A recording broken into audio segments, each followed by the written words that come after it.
What I'd like to know is, where did you get the confidence from to make a film with such... Ignorance. Sheer ignorance. You know, there's no confidence to equal it. I thought you could do anything with a camera that the eye could do, or the imagination could do. And I didn't know that there were things you couldn't do. So anything I could think up in my dreams, I attempted to photograph. Throughout the history of cinema, technological advances have allowed filmmakers to tell stories previously thought impossible. However, in recent years, with the growing trend of popcorn cinema and the popularity of films that put spectacle before story, the question should be asked whether these advancements have stifled our creativity. A franchise where this issue is particularly evident is Alien, which was known in 1979 for its pioneering visuals.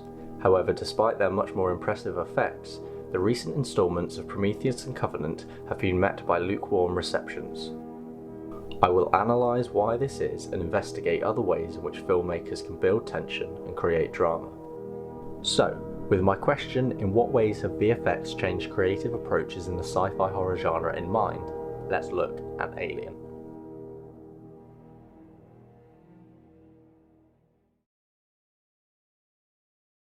Technological advancements mean that filmmakers can now create visuals far beyond what used to be possible, and they haven't hesitated in doing so.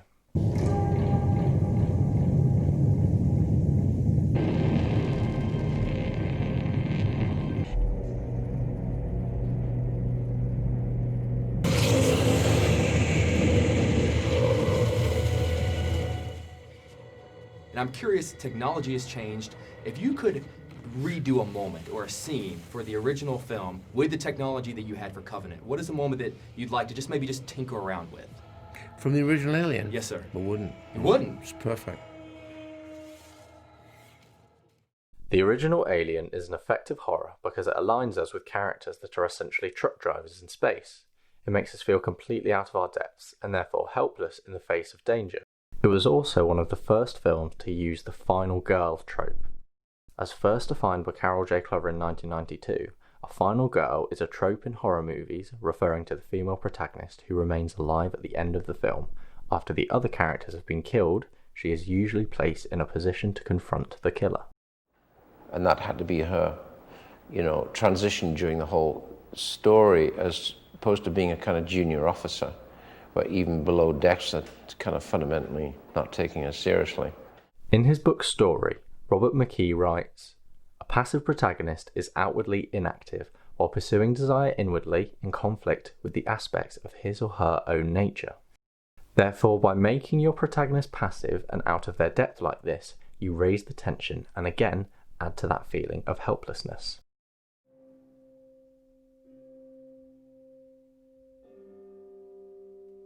The Alien series would be nothing without the titular villain.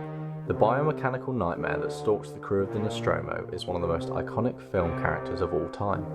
A testament to this is that the alien, engineer and spaceship designs in Covenant are the same as H.R. Giger's original concept art from 1979.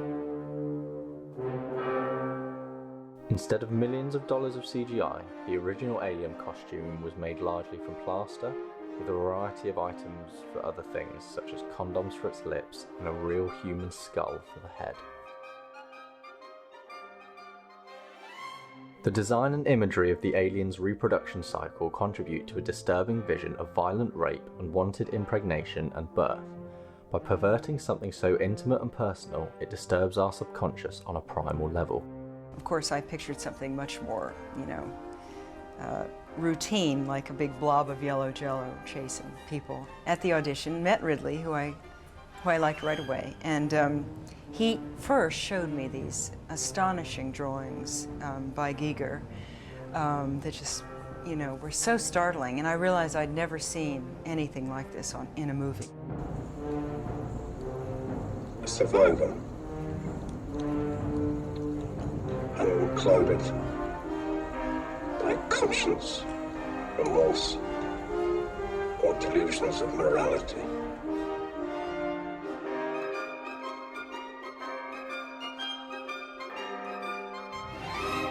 Because they had no idea what could be done. Everything, just a sequence where, guys in space waking up, where they have breakfast, all these things. So brought all that to life. Alien came about at a time when filmmakers were just discovering what was possible in science fiction. Sometimes pioneering visual effects have a taboo that they don't belong in narrative cinema, but revolutionary ways to create astonishing visuals that enhance a story date all the way back to 1941 with Orson Welles' Citizen Kane.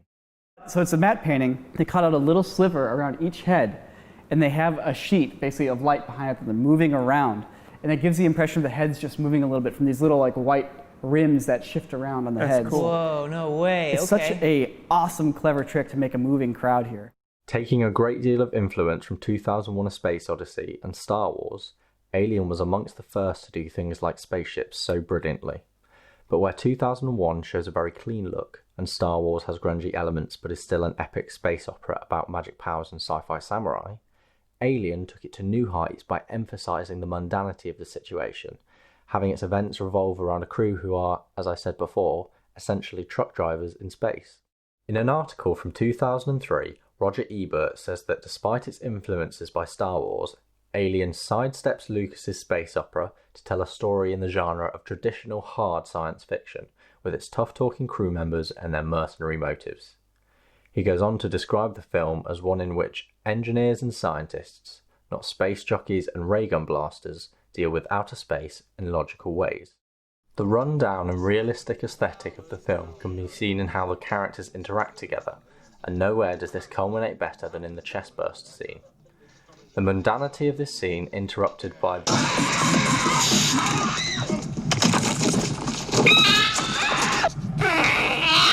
the contrast of this scene combining the domestic and the horrific was achieved completely through puppets and fake blood. This ingenuity and attention to detail can also be seen in the design of the practical sets. They were extremely detailed and inspired by B-52 submarines. One of the production designers on the film created a series of signage called Semiotic Standard. These were a series of bold picture signs that gave the spaceship a practical, workplace feel. As written by André Bazin, any account of the cinema that was drawn merely from the technical inventions that made it possible would be a poor one indeed.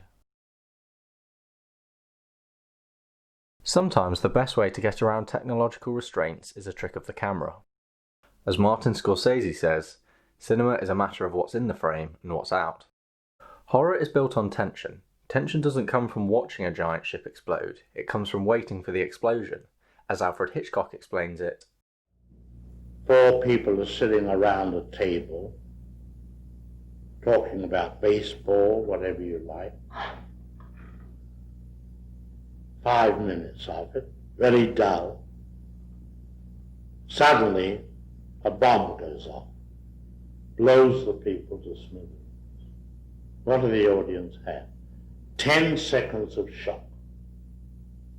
Now take the same scene and tell the audience there is a bomb under that table and will go off in 5 minutes.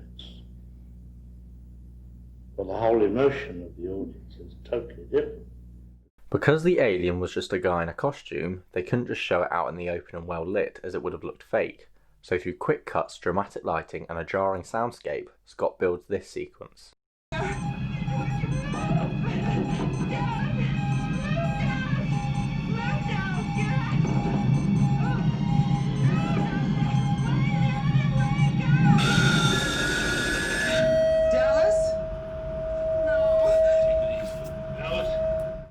The horror achieved in the first Alien can be achieved today even with a small budget. Clever editing and sound combined with the audience's imagination can give the feeling that there is something present that isn't. For example, the short films made in celebration of the Alien 40-year anniversary achieved the tension and realism of the feature films using clever camera and editing.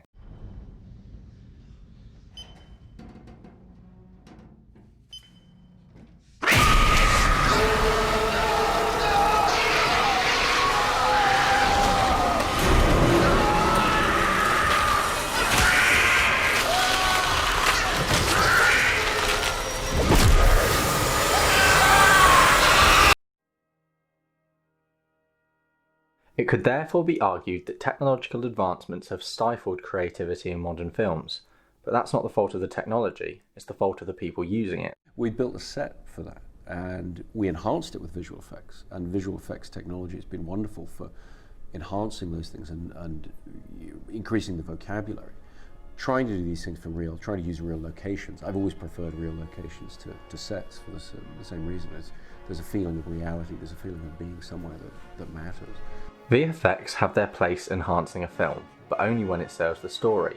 They're tools, and a tool is only as good as the artist using it, which is why a villain created over 40 years ago out of condoms and skulls is still terrifying today.